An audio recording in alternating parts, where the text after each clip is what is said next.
완전하신 나의 주, 의의 길로 날 인도하소서. 행하신 모든 일 주님의 영광 다 경배합니다.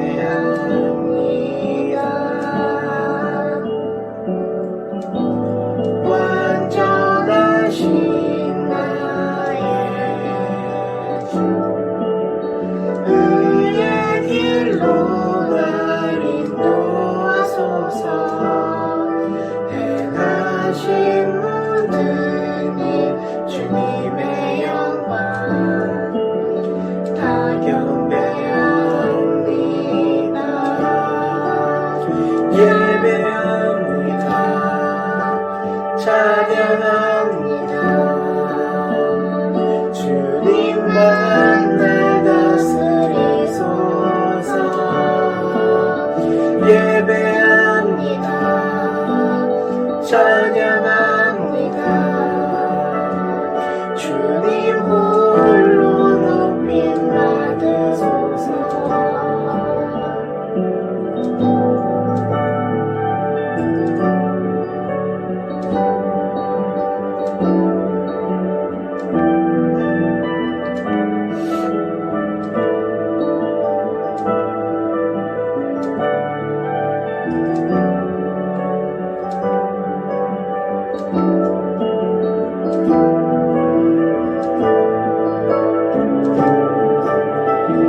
예배합니다.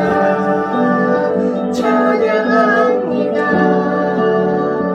주님만 날 다스리소서. 예배합니다. 찬양합니다. 주님 홀로 높임 받으소서. 예배합니다. 찬양합니다. 주님만 날 다스리소서. 예배합니다. 찬양합니다. 주님 홀로 높임 받으소서. 네, 오늘도 합심기도 예배의 자리로 나아가겠습니다. 첫 번째는 한국교회와 1004 군인교회를 위하여 기도하겠습니다. 코로나19로 예배와 모임이 많은 제약을 받고 있는 상황이지만 말씀과 기도로 바로 서서 성령께서 일하시는 교회들이 되게 하여 주옵소서. 1004 군인교회들마다 군정병을 세워주시고 복음 전도의 길을 열어주시옵소서. 우리 두 번째로는 50일 전차대대 기독장병들이 성령의 충만함을 회복하여서 예배자로 살아가게 하여 주옵소서. 세 번째는 출산을 앞두고 있는 민병아 박수진 집사님 가정과 함께하여 주셔서 순산케 하여 주시고 승정교회의 어린 자녀들이 건강하게 잘 성장할 수 있도록 도와주시옵소서. 우리 이러한 기도 제목으로 기도하고 예배 자리로 나아가겠습니다. 주님, 하나님 아버지 주님, 우리 한국교회와 하나님 우리 국민교회 하나님 지금 비록 코로나19로 예배와 모임이 많은 제약을 받고 있는 상황 속이지만 말씀을 기도하셔서 성령님께서 일하시는 그날 교회들 되게 하여 주옵소서. 천사 군인교회 1004 군인교회들마다 군정병을 세워주시고 우리에서 복음전도의 길을 열어주시옵소서. 50일 전차의 기독자분들이 성령의 충만함을 회복하여서 예배자로 살아가게 해주시고 또 출산을 앞두고 있는 민병아 박수진 집사님 가정과 함께해 주셔서 순산케 해주시고 승조교회 어린 자녀들이 건강하게 잘 성장할 수 있도록 은혜를 주시옵소서. 함께해 주시고 우리들 힘든 가운데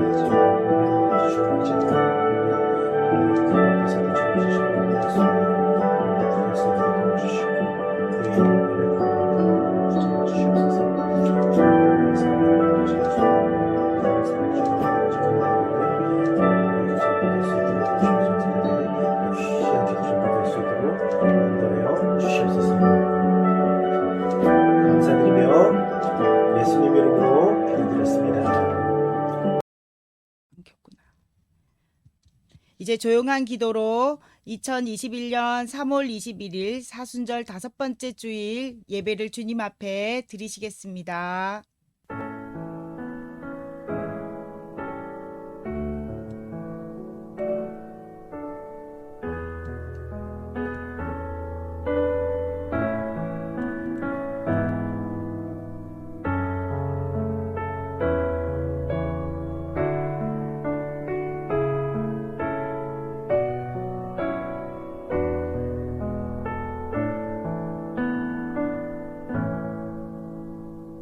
내 영혼아 여호와를 송축하라. 여호와 우리 하나님이여, 주는 심히 위대하시며 존귀와 권위로 옷을 입으셨나이다. 찬양받기에 합당하신 하나님, 마음과 정성을 다해 예배합니다.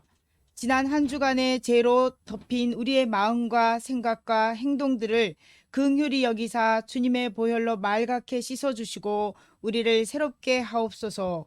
거룩하신 주님, 이 시간 예배 자리에 나아온 주님의 백성들을 만나 주시옵소서. 그리고 이 예배를 통하여 주님 홀로 영광 받으시옵소서. 예수님의 이름으로 기도합니다. 아멘. 이제 성시교독 교독문 128번을 교독합니다. 나의 영혼이 잠잠히 하나님만 바라며 나의 구원이 그에게서 나오는도다.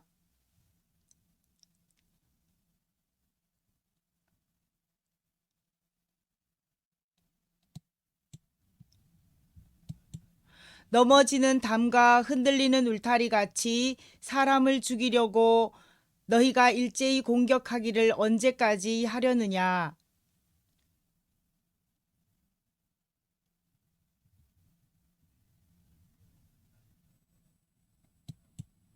나의 영혼아 잠잠히 하나님 바라라. 무릇 나의 소망이 그로부터 나오는도다.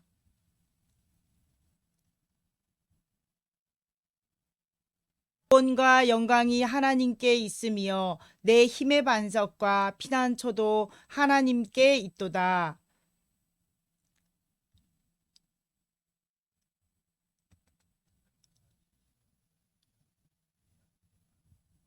아멘. 사도신경으로 신앙 고백합니다. 나는 전능하신 아버지 하나님 천지의 창조주를 믿습니다. 나는 그의 유일하신 아들 우리 주 예수 그리스도를 믿습니다. 그는 성령으로 잉태되어 동정녀 마리아에게서 나시고 본디오 빌라도에게 고난을 받아 십자가에 못 박혀 죽으시고 장사된 지 사흘 만에 죽은 자 가운데서 다시 살아나셨으며 하늘에 오르시어 전능하신 아버지 하나님 우편에 앉아 계시다가 거기로부터 살아있는 자와 죽은 자를 심판하러 오십니다. 나는 성령을 믿으며 거룩한 공교회와 성도의 교제와 죄를 용서받는 것과 몸의 부활과 영생을 믿습니다. 아멘. 이제 찬송가 95장을 찬양합니다. 찬송가 95장입니다.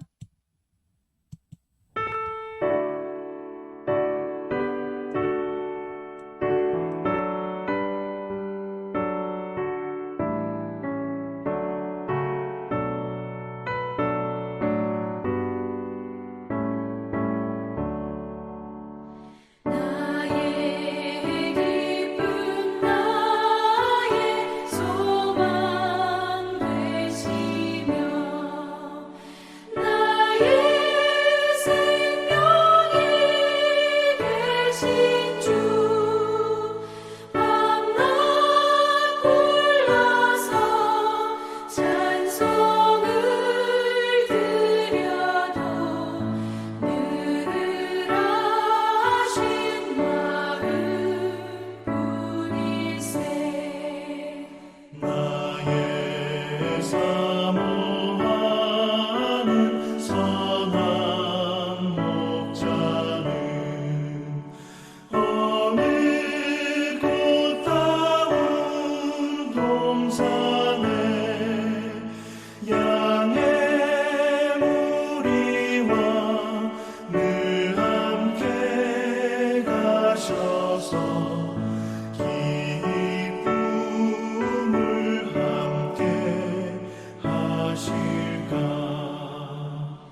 우리를 대표해서 유현정 집사님께서 기도해 주시겠습니다.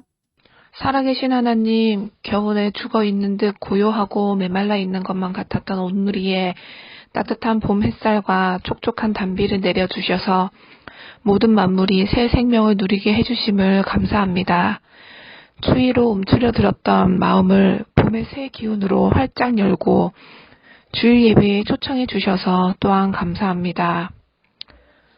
오늘도 주님이 베풀어 주실 은총을 기대하며 기도하며 기다립니다.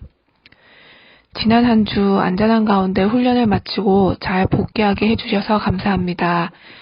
이 나라의 군사로서 또한 하나님의 군사로서 더욱 강하고 하나가 되는 군대 되게 하옵시고 언제 어디서나 용사들의 몸과 마음을 지켜주시며 지금 이 시간들이 헛된 시간이 되지 않도록 인도하여 주옵소서. 주님의 교회를 위해 기도드립니다. 승전교회를 세워주시고 영혼 구원의 사명을 감당하게 하신 하나님의 은혜를 감사드립니다. 사명을 다하게 하시고 갈 길 몰라 방황하는 영혼들을 구원하게 하여 주옵소서. 하나님의 말씀은 살아있고 운동력 있음을 믿습니다. 우리들이 가지고 있는 문제, 상처, 두려움 모두 말씀의 생명력으로 새롭게 창조하여 주시고 주님의 말씀이 우리 삶 구석구석을 운행하여 우리의 걸음을 인도해 주실 것을 믿습니다. 오늘도 하나님의 말씀을 들을 때 아멘으로 순종하게 하시고 행함으로 열매 맺을 수 있는 은혜를 주옵소서. 말씀을 선포하신 목사님께 성령의 충만함을 더하여 주시고 알게 모르게 수고하는 모든 지체의 섬김을 받아 주옵소서. 모든 것 감사드리며 우리의 소망 되신 예수님 이름으로 기도합니다. 아멘. 하늘에 계신 우리 아버지, 아버지의 이름을 거룩하게 하시며 아버지의 나라가 오게 하시며 아버지의 뜻이 하늘에서와 같이 땅에서도 이루어지게 하소서. 오늘 우리에게 일용할 양식을 주시고 우리가 우리에게 잘못한 사람을 용서하여 준 것 같이 우리 죄를 용서하여 주시고 우리를 시험에 빠지지 않게 하시고 악에서 구하소서. 나라와 권능과 영광이 영원히 아버지의 것입니다. 아멘. 성경 말씀 봅니다. 요한복음 14장 1절에서 17절의 말씀입니다. 성경을 가지고 계신 분은 가급적 자기 성경을 펼쳐서 말씀을 같이 읽도록 하겠습니다. 배재곤 성도님께서 말씀 읽어주십니다. 요한복음 14장 1절에서 7절 말씀. 너희는 마음에 근심하지 말라. 하나님을 믿으니 또 나를 믿으라. 내 아버지 집에 거할 것이 많도다. 그렇지 않으면 너희에게 일러느리라. 내가 너희를 위하여 거처를 예비하러 가노니 가서 너희를 위하여 거처를 예비하면 내가 다시 와서 너희를 내게로 영접하여 나 있는 곳에 너희도 있게 하리라. 내가 어디로 가는지 그 길을 너희가 아느니라. 도마가 이르되 주여 주께서 어디로 가는지 우리가 알지 못하거늘 그 길을 어찌 알겠사옵나이까. 예수께서 이르시되 내가 곧 길이요 진리요 생명이니 나로 말미암지 않고는 아버지께로 올 자가 없느니라. 너희가 나를 알았더라면 내 아버지로 알았으리로다. 이제부터는 너희가 그를 알았고 또 보았느니라. 아멘. 네, 우리 주님의 말씀 듣는 시간입니다. 오늘의 제목은 나는 길, 진리, 생명이다. 우리 같이 한번 따라해 볼까요? 나는 길, 진리, 생명이다. 우리 잠깐 기도합니다. 하나님 아버지, 오늘도 주님 말씀 앞에 무릎을 꿇고 순종하는 성도가 되기를 원합니다. 깨닫는 지혜와 삶의 변화를 기대합니다. 주님께서 함께해 주실 것을 기대하며 예수님의 이름으로 기도합니다. 아멘. 우리가 계속 예수님께서 자기를 선언하시는 말씀을 계속 나가고 있습니다. 우리 한번 정리 먼저 해볼게요. 나는 생명의 떡이다. 그랬고 나는 세상의 빛이다. 그리고 나는 양들의 문이다. 나는 선한 목자다. 나는 부활 생명이다까지 우리가 나갔고요. 오늘 나는 길, 진리, 생명이다라고 말씀하시는 예수님의 음성을 우리가 이해하고 또 해석해 보고자 합니다. 나는 나다, 에고 에이미, 하나님만이 쓰실 수 있는 이 표현을 쓰심으로써 예수님은 나는 아버지이시다, 아버지와 동일하다라는 것을 선포하고 있습니다. 요절 말씀이요, 요한복음 14장 6절의 말씀인데 같이 한번 읽겠습니다. 예수께서 시작. 내가 곧 길이요 진리요 생명이니 나로 말미암지 않고는 아버지께로 올 자가 없느니라. 네, 말씀을 전합니다. 퀴즈 하나 들어갈게요. 요거는 깜짝 퀴즈. 채팅창에 제일 먼저 답을 올려주시는 분에게 유현정 집사님 오늘 갑작스럽게 선물을 요청드립니다. 네. 자, 공통점이에요. 지금 성경 구절 제가 몇 개를 장절만 주소만 딱 올려놓을 건데 이것의 공통점은 무엇인지 아시는 분은 채팅창에 답을 올려주시기 바랍니다. 창세기 49장, 여호수아 24장, 신명기 전체, 역대상 29장. 이 말씀들은 무엇을 뜻할까요? 무슨 말씀들일까요? 너무 어려워요? 글자는 땡땡 두 글자입니다. 자, 힌트 들어갑니다. 네, 야곱의 땡땡, 여호수아의 땡땡, 모세의 땡땡, 다윗의 땡땡. 무엇일까요? 정답 아시는 분? 네, 아직 답이 안 올라오고 있군요. 네, 우리 집사님들 중에서 또 성도님들 중에서 어린이들 중에서 네, 유헌, 전재윤, 유헌이 뭘까요?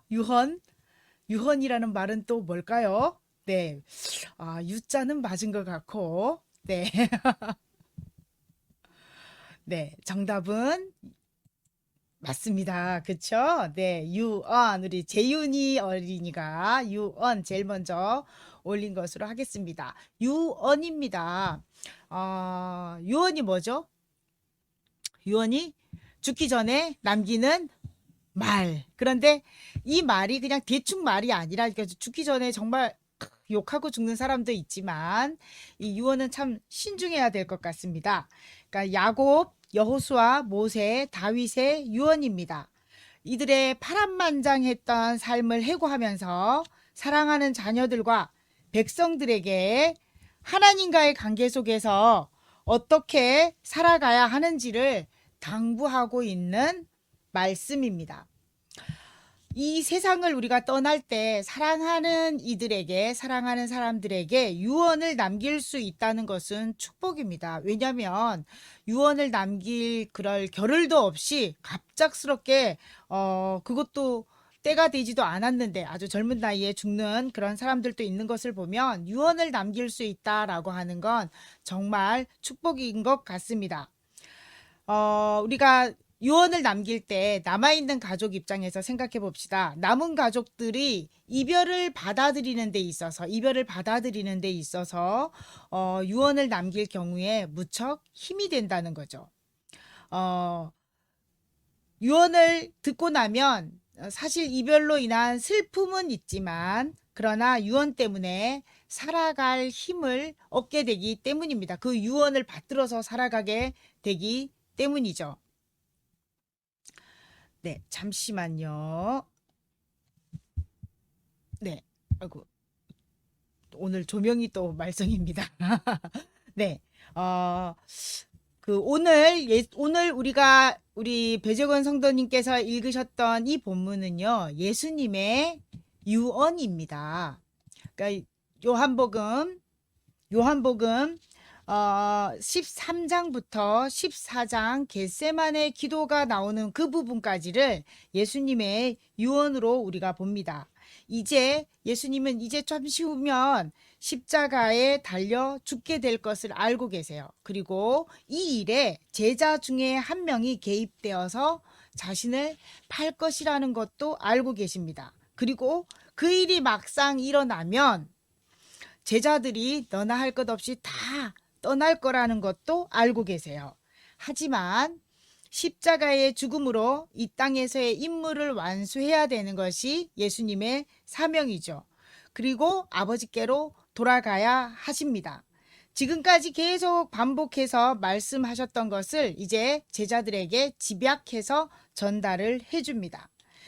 사실 이 십자가 사건 그 전 한 6개월 정도는 계속 예수님이 동일한 말씀을 반복해서 비유로 계속 이야기를 해주고 계시지만 제자들은 잘 알아듣지 못해요.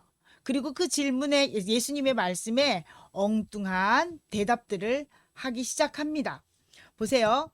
베드로는요, 예수님이 이야기할 때 내가 가야 된다라고 할 때 주님 어디로 가십니까? 코바디스라고 하죠. 그리고 도마는요, 내가 가는 길을 너희는 알고 있느냐라고 했을 때 우리가 그 길을 어찌 압니까? 라고 대답합니다. 그리고 빌립은요,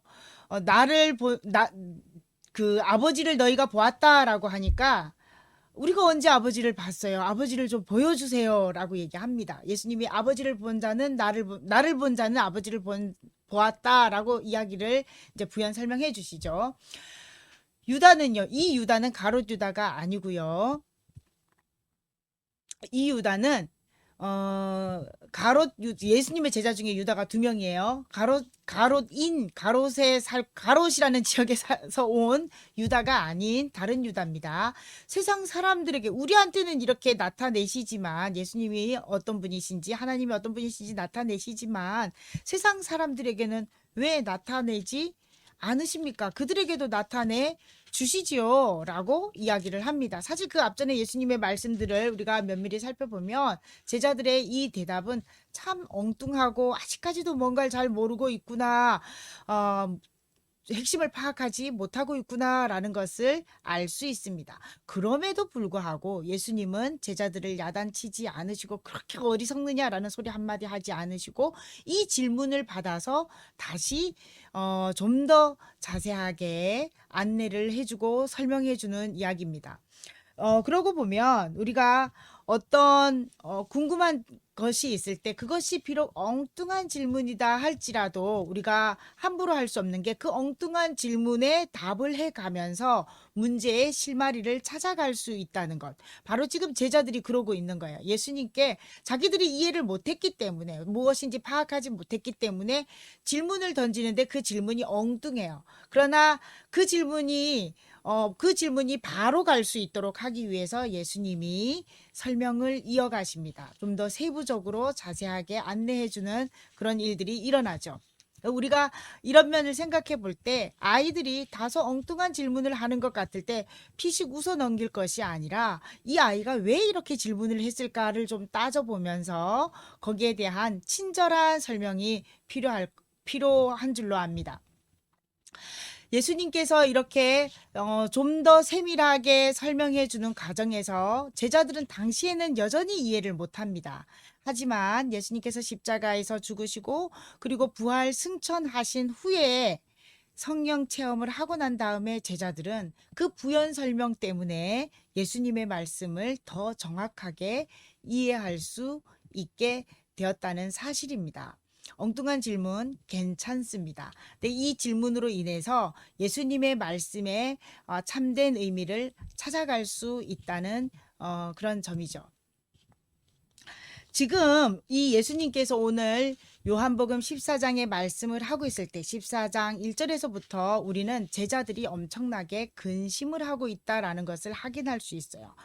근심이 많아요. 근데 이 근심하게 된 배경이 있어요. 바로 앞장 13장에 나오는 이야기 때문에 제자들이 심란했던 것입니다. 14장 1절에 너희는 마음에 말씀을 제가 안 넣었군요. 너희는 마음에 근심하지 말라라고 시작합니다. 왜 근심을 하게 되었냐면 13장에서 일어난 사건 때문인데 먼저 예수님께서 제자들을 다락방에 다 불러보아요. 왜냐하면 이때가 유월절 절기였기 때문에 예루살렘 성전으로 올라와 있는 상태고 그리고 거기서 유월절 규례에 따라서 율법에 따라서 유월절 저녁 식사를 드셔야 하는 자리예요. 그 자리니까 아주 매년 행해왔던 그런 절기 행사입니다. 그러다 보니까 음식이 뭐 별 다를 거는 없어요. 평상시하고 뭐 다를 바가 없었던, 평상시에 즐겼던 율법에 준한 음식을 드시고 있는 중입니다. 제자들을 다 모아놓은 다음에 이 식사 자리에서 제자들은 또 같이 먹는 그 즐거움, 만찬의 즐거움을 만끽하고자 하는 그 자리에서 예수님께서 빵을 들고 축복기도 하신 다음에 떼어주면서 받아 먹어라. 이건 내 살이야. 라고 하는 거예요. 제자들은 이해할 수 없습니다. 그리고 예수님이 포도주 잔을 들고 또 역시 기도하시고는 나눠주면서 받아 마셔라. 이건 내가 너희를 위하여 흘리는 나의 피다. 라고 해요. 제자들은 평소에 하지 않던 예수님의 이 행동에 굉장히 당혹스럽습니다. 그리고 어떻게 우리가 예수님의 살과 피를 먹는단 말이지? 이건 뭐지? 우리가 다 같은 하나의 공동체가 되기 위한 의식인가? 좀 난해합니다. 예수님의 이 행동. 그런데 또 두 번째 예수님이 이렇게 만찬 자리에서 살과 피를 나누어 주신 다음에 두 번째 겉옷을 벗으시고는 무릎을 꿇고 제자들의 발을 하나하나 씻겨 주십니다. 이 시대에 발을 씻기는 일은 정말 하인이 하는 일이에요. 그런데 그 일을 스승이신 예수님께서 제자들의 발을 씻기니까 제자들은 역시 당황스러울 수밖에 없고 송구스러울 수밖에 없습니다. 그래서 베드로는 제 발은 절대 못 씻습니다. 예수님 어떻게 감히 제 발을 예수님께서 씻으실 수 있단 말입니까? 씻도록 내버려 둔단 말입니까? 라고 하면서 거절을 하죠. 그때 예수님이 내가 너의 발을 씻기지 않으면 너와 나는 상관이 없다 라고 하시고 이 의식을 다 치르신 다음에 제자들에게 가르치십니다. 내가 선생이 되어서 너희들을 이렇게 발을 닦아준 것처럼 너희들도 서로 발을 닦아줘라. 서로 섬겨라. 서로 사랑해라. 라고 하는 말씀을 하십니다. 그리고는 또 말씀하십니다. 여기 앉아있는 너희들 중에 한 명이 나를 배신할 거야. 라고 이야기를 하시죠. 제자들은 더 당황스럽습니다. 도대체 그가 누구인지 궁금하기도 했지만 서로 의심하기 시작합니다. 이때 예수님께서 가롯 유다를 향해서 네가 하고자 하는 일을 속히 하라 라고 프리 자유를 줍니다. 이때 가롯 유다는 슬쩍 그 자리를 황급히 떠납니다. 아마 제자들의 입장에서 이렇게 행동하는 가롯 유다를 봤을 때 아마 가롯 유다가 지금 다른 일을 보러 황급히 나간 건 아닐까라고 추정했을지도 모릅니다. 실제 예수님을 팔기 위해 나갔다라고는 추측하지 못했던 것 같아요. 성경 어디에도 제자들 중에 그런 낌새를 느꼈다라고 하는 부분이 없기 때문입니다. 그리고 예수님께서 말씀하십니다.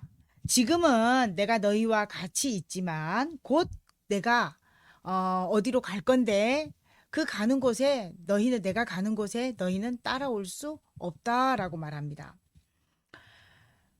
예수님을 향한 열심히 남달랐던 베드로가 말하죠. 무슨 말씀이세요, 주님? 저는 절대 주님을 그냥 죽기까지 저는 주님을 따라갈 겁니다. 주님 혼자 못 갑니다. 라고 아주 강한 믿음을 맹세하죠.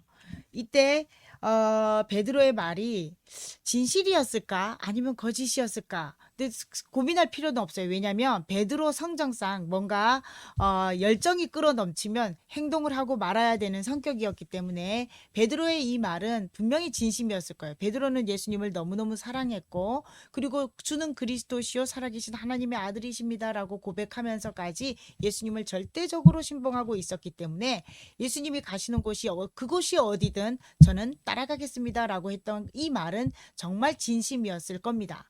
그런데 인간이라는 것이 우리가 약속을 하고 다짐을 하지만 상황이 변할 때 우리의 마음은 또 뒤집어지기도 하죠. 이게 인간의 연약함이죠. 예수님은 사실 베드로의 이 진심도 받으셨지만 반대편 또 한편으로는 베드로도 인간이다 나약하다라고 하는 사실을 받아들이십니다. 그래서 베드로에게 인간의 연약함이 어떠한지를 측은한 마음으로 이렇게 말씀하시죠. 오늘 밤 닭이 울기 전에 밤에 닭이 울기 전에 내가 3번 나를 부인하리라 라고 말씀합니다. 베드로를 비난한 것은 아니에요. 베드로도 연약한 인간이다. 그렇게 다짐하지만 상황이 너로 하여금 그 다짐을 지키지 못하도록 할 것이야 라고 하는 것. 그런데 섭섭함은 아닙니다. 베드로에게 이 사실을 이야기하죠. 제자들이 바로 이것 때문에 근심하는 겁니다. 지금까지 제자들은 예수님과 함께 하면서 행복했어요. 그런데 단순히 떠나는 것이 아니라 제자들 안에는 예수님에게 거는 기대도 있었어요. 예수님께서 제자들과 함께 예루살렘에 올라올 때는 이제 그때가 되었다라는 얘기를 계속 하시면서 예루살렘으로 올라오셨거든요. 그러니까 제자들은 이 세상을 변화시켜줄, 우리를 식민지하에서 또 해방시켜줄 수 있는 그만한 능력도 충분히 있으신 분이시고 여기에 젊은 열혈 당원들이 합세한다면 분명히 어떤 일이 일어날 것이야 라고 기대하고 사람들이 많이 몰리는 이 6월절을 그 디데이로 생각하고 거사의 그 전환점으로 생각하고 올라오고 있었다고 그 내면은 볼 수 있어요. 왜냐하면 그 올라오는 동안에도 제자들 안에는 계속 다툼이 있었어요. 어떤 거냐면 예수님께서 영광 받으실 때 예수님의 좌우편에는 누가 앉지? 누가 으뜸이지? 누가 공로를 제일 많이 세웠지? 라고 하는 걸로 서로 계속 이렇게 경쟁하고 있었던 것을 봤을 때 제자들 안에는 그런 심리도 있었어요. 그런데 예수님께서 나 떠날 거야. 그런데 너희들은 따라올 수 없어. 라는 말은 제자들로 하여금 당혹스럽게 하고 불안하게 하는 상황입니다. 게다가 예수님이 행하신 이 특별한 의식들은 정말 이해할 수가 없었던 겁니다. 이때 예수님께서 이러한 제자들의 마음을 아시고 말씀하십니다. 근심하지 말아라. 우리 요한복음 14장 1절 같이 읽어봅니다. 시작. 너희는 마음에 근심하지 말라. 하나님을 믿으니 또 나를 믿으라. 근심하지 말라는 말씀을 합니다. 우리 인생사는요, 사실 근심투성이에요. 사람들이 하고 있는 근심들 대부분은 실제로는 일어나지 않는 일이라고 하죠. 그치만 사람은 근본적으로 불안하기 때문에, 나약한 존재이기 때문에, 혼자서 모든 문제들을 다 처리하고 해결할 수 있는 능력이 없기 때문에 걱정을 합니다. 하나님이 함께 하신다는 믿음이 있을 때 우리가 그런 걱정에서 우리가 자유할 수 있는데, 그래서 예수님이 말씀하시죠. 마음에 근심하지 말아라. 하나님을 믿으니 또 나를 믿어라. 나를 믿어라. 하나님을 믿어라. 그러면 근심하지 않아도 된다라는 얘기죠. 근심의 해독제는 믿음입니다. 왜냐하면 하나님이 함께 하시고 하나님께서 문제 가운데에 그 문제를 돌아봐 주신다는 믿음이 있다면 사실 걱정할 필요는 없다는 겁니다. 어떤 사람이 이렇게 말했습니다. 믿음은 밑힘이다라는 얘기를 합니다. 밑힘, 밑에서 받쳐주는 그 저력이다라고 이제 그 발음상 믿음을 밑힘이라고 이렇게 하신 분이 있다고 합니다. 누군지는 모르지만 그런데 이게 저력이 있는 사람은 어떤 사람일까? 그런 사람 바로 내 힘으로 살지 않는 사람이죠. 밑힘이 있는 사람, 저력이 있는 사람은 자기 힘으로, 내 힘으로 사는 게 아니라 내 힘이 다 소진된 그 자리에 하나님의 힘이 자리하고 있다는 것을 아는 사람, 그게 저력 있는 사람이라고 합니다. 하나님의 힘이 채워질 것을 알고 있는 것, 내 힘이 바닥이 났을 때, 그러니까 내 힘을 먼저 앞세우지 않고 그 저력을 잘 활용하는 사람이 근심에서도 자유할 수 있습니다. 여러분 중에 혹시 근심이 있으십니까? 근심하고 있는 일이 있습니까? 하나님께 맡기십시오. 왜냐하면 하나님은 정말 우리와 함께 하시는 분이십니다. 이어서 예수님이 말씀하십니다. 내 아버지 집에 거할 것이 많도다. 그렇지 않으면 너희에게 일렀으리라. 내가 너희를 위하여 거처를 예비하러 가노니 가서 너희를 위하여 거처를 예비하면 내가 다시 와서 너희를 내게로 영접하여 나 있는 곳에 너희도 있게 하리라 라고 말씀합니다. 근심하지 말아야 될 진짜 이유. 내가 간다. 너희들이 왜 근심하니? 내가 가서 너희들을 위해서 처소를 예비하고 다시 올 건데 근심하지 마. 근심하지 않아야 될 진짜 이유는 예수님께서 처소를 예비하고 오시겠다는 약속 때문입니다. 명절을 맞아서 우리가 이렇게 시골 집으로 다 가잖아요. 그런데 만약에 어떤 사람이 누군가에게 이렇게 물었다고 가정해 봅시다. 어디 가십니까? 라고 대답했는데 이 사람이 대답하기를 아버지 집에 갑니다. 뭐 아버지 집에 갑니다라고 대답했다고 하면 이 사람이 얘기한 그 아버지 집은 공간으로서의 아버지 집을 의미할까요? 그건 아니잖아요. 이 사람이 얘기한 아버지 집은 아버지를 만나서 아버지와 교제하고 아버지와 함께 시간을 보내고 오겠다라는 의미를 담고 있습니다. 마찬가지로 예수님이 내 아버지 집에 간다라고 하실 때 내 아버지의 집은 우리가 종말론적 의미에서의 그 처소, 천국이라고 하는 저 먼 지금 우리 땅끝에 저 하늘나라를 의미하기도 하지만 아버지와 함께 교제하는 삶을 의미하기도 합니다. 그러므로 내 아버지 집은 예수님을 내 안에 모시고 살아가는 이 땅에서의 삶을 이 땅에서의 삶, 그러니까 이 땅에서 천국의 삶을 누리는 것도 포함하고 있다는 걸 우리는 기억해야 합니다. 여러분 오늘날 예수천국 불신지옥이라는 말이 정말 힘이 없습니다. 힘을 잃었습니다. 천국의 삶이 로망이 아니에요. 뭐 그렇게 가고 싶은 마음이 안 듭니다. 왜냐하면 이 세상에서 우리가 왜 도피해야 될 정도로 정말 이 세상의 삶이 고달픈 사람이 아닌 이상 아니면 반대로 예수님을 너무너무 사모해서 정말 예수님을 만나기를 원해서 이 두 부류의 사람이 아니라면 대부분의 많은 사람들은 조금 뭐 힘들고 좀 짜증나는 일들도 있고 내 뜻대로 되지는 않지만 그래도 여기에서 살아가는데 하나님 없이도 얼마든지 살아갈 수 있기 때문에 뭐 천국이 어떤 곳인지 가보지도 않았으니까 그렇게 가고 싶은 욕망도 없습니다. 게다가 우리가 천국을 이야기할 때 그렇게 얘기죠. 뭐 보석이 달려 있고 황금길이 있고 뭐 등등 이렇게 이야기를 하는데 그거 없어도 우린 여기서 살았잖아요. 그러니까 굳이 천국에 가고 싶은 그런 마음이 로망으로 남아 있지는 않습니다. 찬송가 85장의 가사를 보면 구주를 생각만 해도 이렇게 좋거든 주 얼굴 배울 때야 얼마나 좋으랴. 천국에서 처소를 예비해 놓고 계신 예수님을 뵐 것을 생각을 하면 너무 기쁘고 정말 설레고 정말 예수님을 만나고 싶은 정말 예수님을 찐 사랑하는 그런 사람이 아니라면 천국에 대한 소망을 많은 사람들이 오늘날 많은 사람들이 잃어버리고 있습니다. 소망을 갖지 않죠. 견딜 수 없는 고난, 또 지겹도록 대물림되는 가난, 질병으로 고통스러운 나날 속에서도 우리가 견딜 힘을 주시는 주님을 만나고 그 속에서 세상에 줄 수 없는 평안함을 누리는 사람이라면 이 땅에서 그렇게 충분히 예수님과 교제하며 교통하며 살아가는 사람이라면 정말 천국을 사모하죠. 그 천국에서 예수님을 만났을 때 예수님이 너 정말 고생했어. 너 정말 힘들었지. 정말 잘 왔어.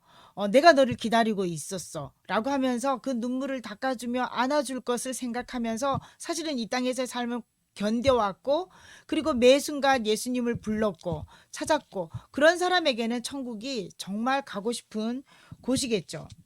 그렇지 않는 한 천국이 우리의 로망이 아니다는 건 사실은 슬픈 일입니다. 그렇기 때문에 다윗은 시편 23편에서 이렇게 말하죠. 여호와는 나의 목자시니 내가 부족함이 없으리로다. 이때 이 시편을 쓸 때 다윗은 굉장한 고난 중에 있었습니다. 그럼에도 불구하고 그 가운데서 하나님을 찬양할 힘이 있었고 하나님께 영광을 돌릴 수 있는 여유가 있었던 것은 하나님과 깊이 있는 만남을 갖고 있었기 때문입니다. 천국을 소유한 삶을 살고 있었습니다.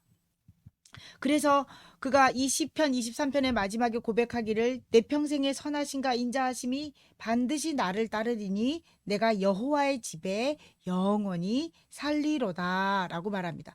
이게 내가 앞으로 죽어서 천국에 가서 영원히 살 거야 라고 하는 어떤 막연한 기대를 얘기하는 게 아니라 내가 지금 이 땅에서 하나님과 영원히 하나님과 함께하는 삶을 살겠습니다. 이 땅에 있는 한 또 저 세상으로 갔을 때도 마찬가지고 그렇게 이 땅을 천국으로 살아가는 삶을 다윗이 살았음을 확인할 수 있습니다.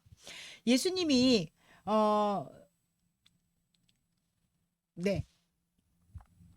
예수님이 아버지 집에 처소를 예비하는 시간은 세상을 회피하는 시간이 아니라 이 세상에서 삼위 하나님 안에서 평안을 누리며 천국의 기쁨을 경험하며 살아내는 그런 삶의 시간들이라는 것을 우리가 기억해야 합니다. 지금 예수님은 저와 여러분의 처소를 계속 예비하고 계세요. 그렇지만 그 기간, 우리가 예수님이 예비하며 우리를 기다리고 있는 이 기간은 그냥 막연히 우리가 흘러보내야 되는, 이 세상은 우리가 떠날 세상이야 라고 하며 회피해버리는 고난과 슬픔과 뭐 이런 여러 가지 역경들과 그런 인간사에서 일어나는 일들을 회피하라는 것이 아니라 잘 살아내라. 그 삶 속에서 하나님과 함께 동행하는 삶을 잘 살아내라 라고 하는 그런 기회의 시간입니다. 예수님은 반복해서 여러 번 말씀하셨어요. 예수님이 반복해서 여러 번 말씀하셨어요. 나는 아버지의 보냄을 받아서 이 땅에 왔고, 그래서 이 땅에서 아버지의 뜻을 이루었고, 그리고 아버지께로 다시 이루고 아버지께로 다시 돌아갈 것이다 라는 얘기를 수도 없이 반복했습니다. 그랬던 예수님이 너희를 위한 거처를 예비하러 내 아버지 집에 갔다 오겠다 라고 하셨으면, 그곳은 당연히 누가 봐도 그곳은 저 하늘나라구나, 천국이겠구나 라고 생각을 할 수 있습니다. 그런데 제자들의 반응이 참 당혹스럽습니다. 왜냐하면 죽어야만 가는 곳이기 때문에 제자들은 당혹스러웠어요. 예수님이 죽는다라는 것 제자들에게 있어서는 상상할 수도 없는 일이었습니다. 이렇게 어리둥절해하는 제자들에게 예수님이 질문하십니다. 내가 어디로 가는지 너희 알고 있니? 라고 묻죠. 이때 의심이 많은 제자, 성정이 원래 의심이 많은 도마입니다. 그래서 예수님이 십자가에 달려 죽고 다시 부활하셨을 때 부활하신 예수님을 믿을 수가 없었어요. 그래서 손에 창자국, 손에 못자국, 옆구리에 창자국을 내가 만져보지 않고는 믿을 수 없습니다라고 했던 이 치밀하고도 의심이 많았던 도마가 이렇게 말합니다. 주님께서 어디로 가시는지 모르는데 그 길을 어떻게 알겠습니까? 주님이 어디로 가는지도 모르는데 주님이 걸어가는 그 길을 뭐 어떻게 알겠느냐는 말입니다. 라고 이제 반문을 하죠. 그때 예수님은 도마의 질문에 나오는 길이라는 데서 착안하셔서 에고 에이미의 표현을 들어서 명확하게 설명해 줍니다. 나는 길이요 진리요 생명이니 나로 말미암지 않고는 아버지께로 올 자가 없느니라. 예수님이 걸어가시는 길이 어떤 길인가 우리가 바로 알아야 됩니다. 십자가의 죽음을 통해서 인류를 구원하여 아버지 집으로 우리 모두를 데리고 가기 위해서 먼저 가신 길입니다. 당시 우리 세력들을 한번 좀 살펴보면요. 네, 이거 예수님의 대화와 그 도마의 대화 넘어가고요. 자, 보면 당시 세상에 이게 주류를 이루는 세력들 누구죠? 종교 지도자들과 로마의 권력자들이에요. 이 세상의 길을 걸어가는 사람들이죠. 반면에 예수님이 걸어가는 길, 어떻게 차이가 있는지 한번 살펴볼게요. 세상 사람들이 걸어가는 길은요, 힘이 정의예요. 힘이 세야 돼, 일단. 힘이 지배하는 거죠. 힘이 정의예요. 하지만 예수님이 걸어가신 길은요, 사랑이 정의입니다. 그저 사랑입니다.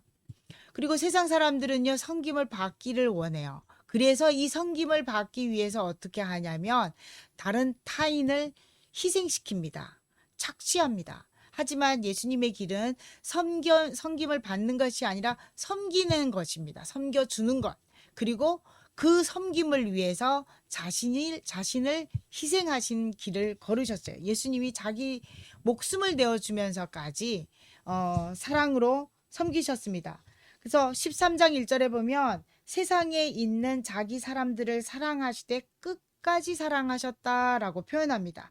이 사랑을 위해서 예수님이 하신 일이 십자가를 지시는 일이었죠. 그래서 예수님은 당당하게 얘기할 수 있는 겁니다. 새 계명을 너희에게 주노니 서로 사랑하라. 그러면 세상이 너희가 내 제자인 줄 알리라. 우리가 예수님의 제자입니다 라고 우리가 당당하게 말할 수 있을 때는 언제냐면 바로 예수님께서 자기 사람들을 끝까지 사랑하셨던 것처럼 내 이웃을 사랑하는 것.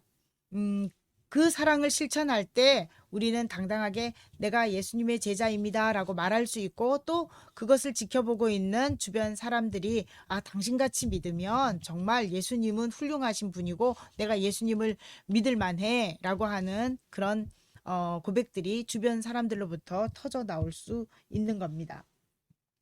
도마를 비롯하여 제자들은 왜 예수님이 가시는 길을 모른다라고 했을까요? 이렇게 퍼즐을 맞추듯이 지금까지 예수님이 하셨던 말씀들을 다 맞춰보면 사실 예수님의 말씀을 이해할 수도 있을 것 같지만 제자들은 지금 그럴 여유가 없습니다. 자기들이 생각하고 있는 길이 있어요. 자기들이 이루고 싶어 하는 그 정의가 있어요. 그런데 그것을 지금 바라보고 있기 때문에 예수님의 말씀을 퍼즐 맞추듯이 이렇게 연결해 볼 여유를 갖고 있지 못합니다. 예수님이 말씀하십니다. 내가 길이요 진리요 생명이다 라고 말씀하시면서 나로 말미암지 않고는 아버지께로 올 자가 없다. 유일한 길이라는 얘기죠. 기독교가 참 기독교의 베타성이라고 하는 게 바로 이 부분에서죠. 예수님을 통해서만이라고 하는데, 그런데 이것이 베타성 이냐라는 것을 우리가 좀 고민을 해봐야 합니다. 정말 베타성일까? 기독교만 오만한 걸까? 라는 걸 우리가 좀 생각해 보면서 예수님이 말씀하신 길이요 진리요 생명, 이거 아니면, 이걸 통하지 않으면, 나를 통하지 않으면 아버지께로 갈 수 없다라고 하신 말씀의 참 의미를 우리가 알고 나면 결코 기독교의 베타성이다라는 말을 할 수가 없습니다. 왜냐하면 예수님이 길이라고 얘기하실 때 우리 길은 사실은 걷기 위해서 존재하는 거죠. 걸을 수 없는 곳이라면 그것을 우리는 길이라고 말하지 않습니다. 이 길은 십자가의 길입니다. 세상을 살리기 위해 자신을 희생하신 그런 길입니다. 최초의 인간 아담이 타락함으로써 하나님께 이르는 길이 끊어졌습니다. 죄로 인해 하나님과 교제가 단절되었습니다. 그런데 이 길을 예수님께서 십자가를 통해서 열어주셨습니다. 그러므로 예수님을 길이라고 고백하는 것은 예수님이 걸어가신 길, 예수님이 짊어지셨던 십자가의 길을 우리가 걸어가는 것을 말합니다. 두 번째요, 진리죠. 진리. 진리는 살아내야 하는 거예요. 진리기 때문에 살아내야 하는 거예요. 살아낼 수 없는 것이라면 그것은 진리가 아닙니다. 죽음의 위협, 그리고 죽음의 위협, 그리고 죽음의 위협조차도 감출 수 없는, 그리고 어떤 어두움도 가릴 수 없는 그것이 바로 진리죠. 진리는 절대로 세월이 흘러도 세상이 바뀌어도 변하지 않는 것이 진리입니다. 하나님은 영이심으로 사실 사람이 눈으로 볼 수가 없습니다. 그래서 하나님은 사람을 너무 사랑하시고 사람을 구원해 주기가 단절된 이 관계를 회복하고 싶으셔서 하나님이 선택하신 길은 당신이 나타날 수 없으니 성육신을 입고 인간의 몸을 입고 이 땅에 오셨습니다. 그게 바로 당신의 아들 예수 그리스도를 보내신 것이죠. 진리는 살아내야 하는 겁니다. 성육신의 삶을 우리가 살아내야 하는 것. 이 땅에 몸으로 오셔서 그래서 사랑을 실천하면서 당신의 몸이 부서지라 진리를 수호했던 예수님과 같이 우리가 그렇게 살아가야 하는 것이 바로 진리입니다. 또한 생명은요, 성장하는 거죠. 생명의 특징이라면 성장이죠. 이걸 성장하려면 살아 있어야 하는 겁니다. 이 생명은 그래서 영원한 생명입니다. 부활의 생명입니다. 그래서 길은 십자가의 길을 의미하는 거고, 십자가의 길을 우리가 걸어야 하는 것. 예수님을 통하지 않고는 할 때 우리가 길이요 진리요 생명이신 예수님을 영접한다. 길이요 진리요 생명이신 예수님을 통해서 우리가 아버지께로 간다라고 할 때는 십자가의 길을 우리가 걸어가는 삶, 그리고 성육신의 진리를 우리가 받아들이며 예수님과 함께하는 삶, 예수님이 바로 하나님이 예수님으로 오셨다라는 그 성육신의 진리를 우리가 살아내는 삶, 우리 삶 가운데에서. 그리고 또 하나가 부활의 생명이죠. 영원한 부활의 생명. 우리에게 지치고 힘들고 어렵게 하고 정말 소명을 다 잃어버렸다라고 할지라도 우리가 생명력 있게 살아갈 수 있는 건 바로 이 부활의 생명을 예수님께서 주셨기 때문입니다. 결국은 우리가 아버지께로 간다라고 할 때 예수님이 이 땅에 오신 목적, 요한복음에서 끊임없이 예수님께서 말씀하시는 것은 내가 아버지께로부터 와서 이 땅에서 아버지의 뜻을 다 행하고 완수하고 아버지께로 다시 돌아가시는데, 그 돌아가서 어떤 일을 하시냐면 이제 예수님의 제자로 살고 있는 우리의 우리의 처소를 예비하고 계신다는 사실입니다. 예수님이 죽음으로 끝나시지 않고 부활하셨고, 그리고 승천하셔서 하늘에 계신 하늘의 아버지께 예비를 우리의 처소를 예비하며 계신 것을 생각할 때, 우리가 이 땅에서 이 기간을 그냥 회피하면서 또는 하나님만 그냥 하나님 나라만 막연하게 바라보면서 예수님 믿습니다 하는 그 믿음 하나로만 살아가는 것이 아니라 삶으로 살아내는 것, 십자가의 길을 걸으셨던 예수님의 삶을 살아내는 것, 성육신 하셔서 이 땅에서 진리를 수호하셨던 예수님의 삶을 우리가 살아내는 것, 그리고 어떠한 고난과 어려움 속에서도 부활의 생명을 지니고 우리가 그 세상에 연연하며 살 것이 아니라 이 세상을 초월한 삶, 그래서 부활의 생명을 가지고 이 땅에서의 삶을 살아내는 삶을 우리가 살면서 그 날을 마지막 날을 우리가 기다려야 하는 겁니다. 그런데 그 삶의 핵심이 뭐냐면 바로 서로 사랑하라. 사랑의 실천이죠. 하나님께서 우리에게 그 많은 율법들을 유대인들에게 주셨지만, 그러나 그 율법을 압축하면 바로 사랑이죠. 하나님 사랑, 이웃 사랑. 그러므로 우리가 이 사랑의 실천을, 그러니까 어렵게 십자가의 길, 성육신의 진리, 부활의 생명, 너무 어려워요. 딱 간단하게 사랑을 실천하는 삶으로 예수님의 향기를 뿜어내면서 이 땅을 살아내는 것. 천국의 소망이 있기 때문에 천국의 소망을 가지고 그 삶이 바로 길이요 진리요 생명이신 예수님을 영접하는 삶입니다. 예수님이 처음부터 끝까지 말씀하시는 것, 나와 아버지는 하나다라고 말씀하십니다. 완전한 연합을 의미하죠. 너희가 나를 알았더라면 내 아버지도 알았으리로다. 이제부터는 너희가 그를 알았고 또 보았느니라. 우리가 예수님을 보았고 예수님을 경험했고, 그건 곧 하나님을 경험하고 하나님을 느꼈다는 것을 우리가 믿음으로 받아들여야 할 줄로 믿습니다. 기도하겠습니다. 하나님이 우리를 얼마나 사랑하시는지를 우리에게 보여주신 예수님, 자기 목숨까지 내어주시며 하나님께 순종하신 예수님, 그러나 죽음으로 끝나지 않으시고 부활하심으로 예수님 안에 거하는 자에게 영원한 생명을 약속하신 예수님, 감사합니다. 길이요 진리요 생명이신 예수님을 인생의 주인으로 모시고 예수님이 걸어가신 길을 걸어갈 수 있도록 예수님이 걸어가신 길을 걸어갈 수 있도록 하는 믿음을 저희들에게 주옵소서. 그리하여 비굴하게 세상과 타협하지 않게 하시고 권력에 굴복하지 않으며 환경에 침몰당하지 않도록 예수님의 십자가의 삶을 살아내게 하시고, 믿음의 형제들을 위해 기도하고 격려하고 지지하는 지체가 되게 하여 주옵소서. 예수님의 이름으로 기도합니다. 아멘. 네, 빼먹은 것이 있죠. 그쵸? 결단의 시간. 길이요 진리요 같이 읽습니다. 시작. 길이요 진리요 생명이신 예수님을 인생의 주인으로 모시고, 두 번째, 예수님이 걸어가신 길 십자가의 삶을 살아냅시다. 화이팅! 네, 퀴즈 들어갑니다. 오늘 말씀 퀴즈. 예수님께서 말씀하신 길, 진리, 생명은 무엇을 뜻하는지 빈칸을 채워보세요. 채워주는 것이 오늘의 퀴즈입니다. 네. 무슨 길, 뭐뭐의 진리, 생명, 어떤 생명. 예수님이 말씀하신 길과 진리와 생명은 바로 요거죠. 네, 생각하시고 답을 적기 바라시고, 이제 우리 결단 찬송 부르시면서 준비한 헌금 하나님께 드리시겠습니다. 요한복음 14장 1절에서 7절 말씀. 안 껐네요, 제가. 네. 그러면 이제 찬양합니다. 찬양곡은 믿음으로 서리라, 좀 새로운 곡인데요. 알고 계신 분들도 계시겠지만 우리 결단 찬송 같이 악보 보면서 결단 찬양합니다.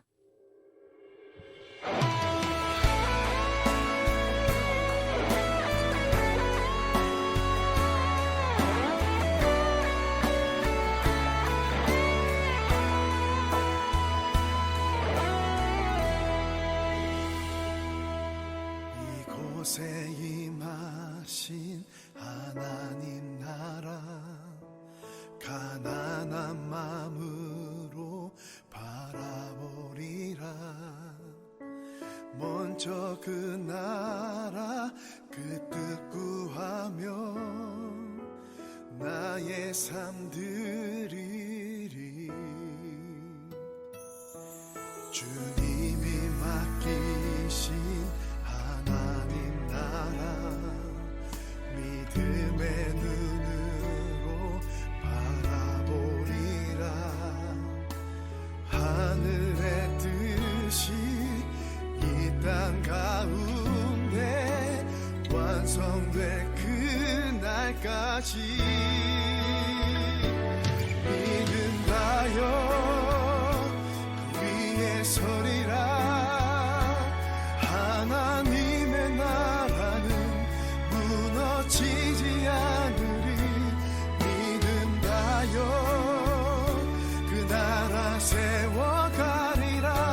주님 곧 오실 때까지.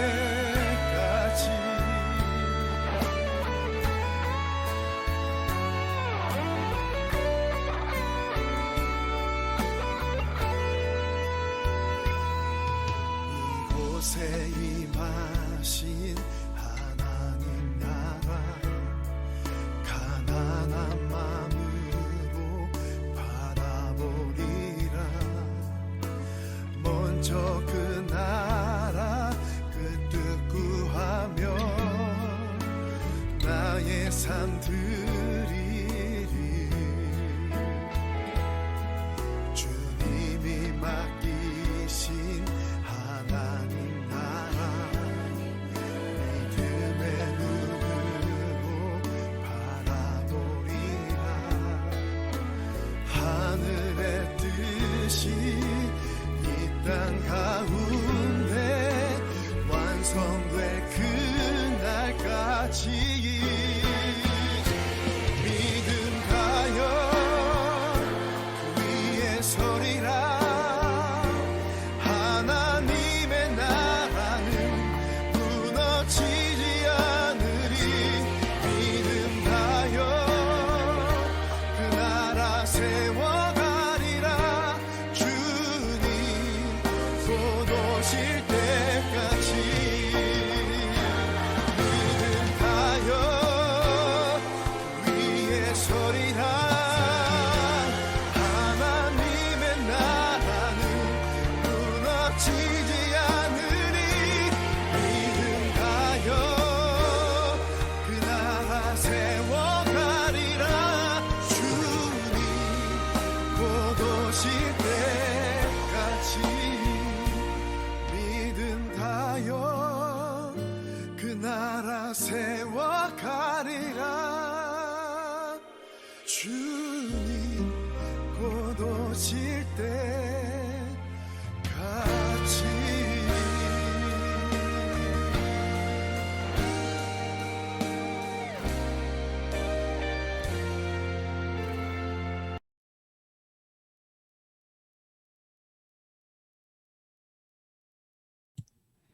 네. 교회 소식 전합니다. 자, 주님의 이름으로 환영합니다. 우리 그 채팅창 통해서 환영한다는 인사들 좀 소통 좀 더 하시면 좋겠고요. 우리 반갑습니다. 우리 네.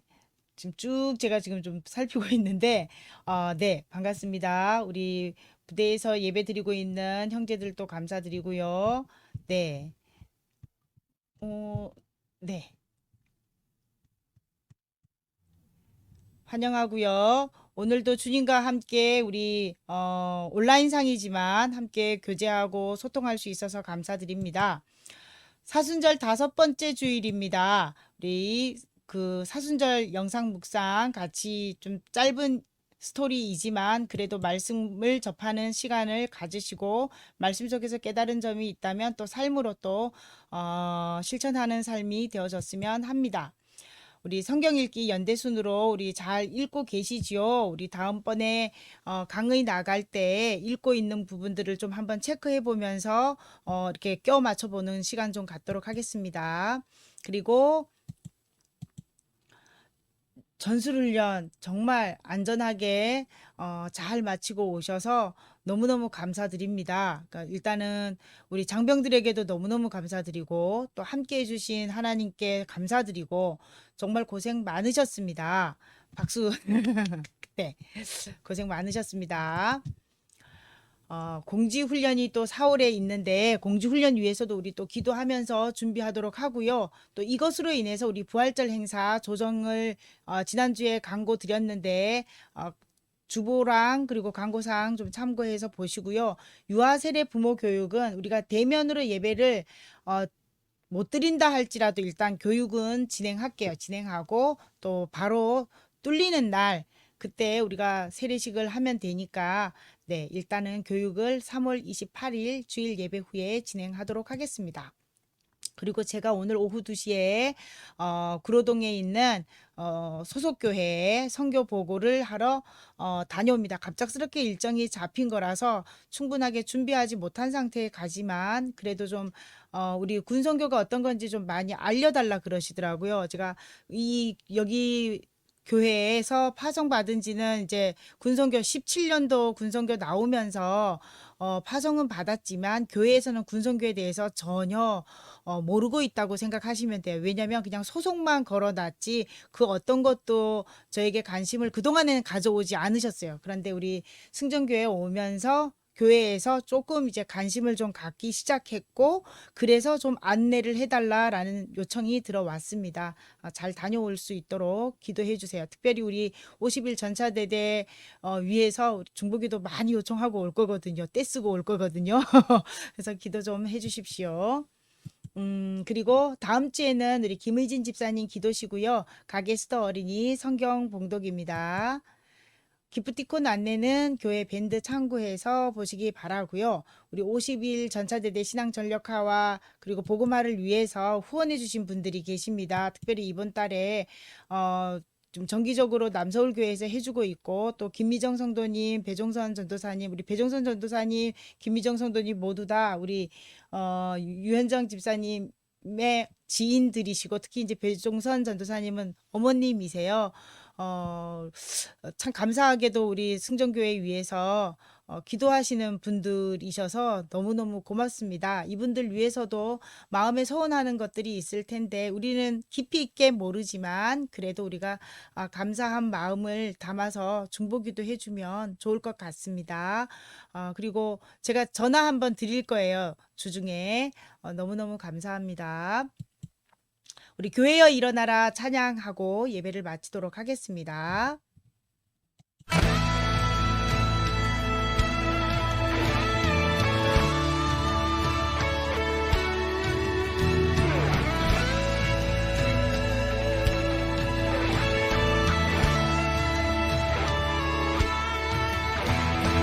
교회여 일어나라 주께서 부르시니 두려움과 실패 내려놓고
우리 드려진 헌금을 위한 기도 먼저 합니다. 아무것도 가진 것 없이 이 세상에 왔으나 주님의 은총으로 부족함 없이 누리며 살게 하시니 감사드립니다.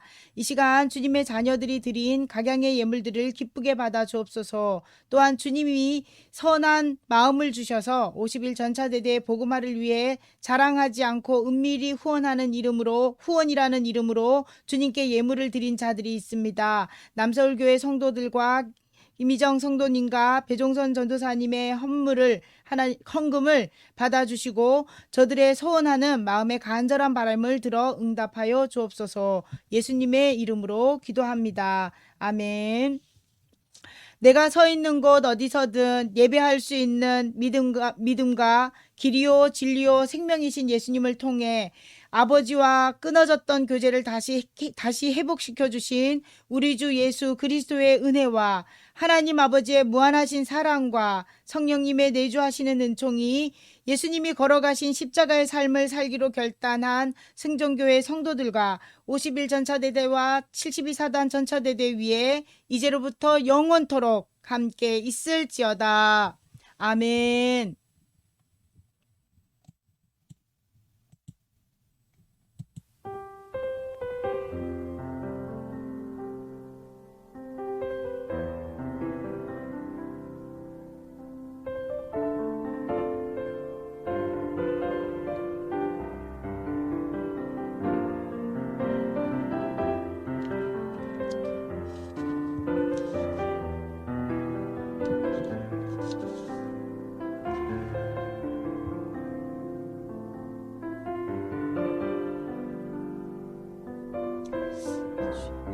주시기 감사합니다.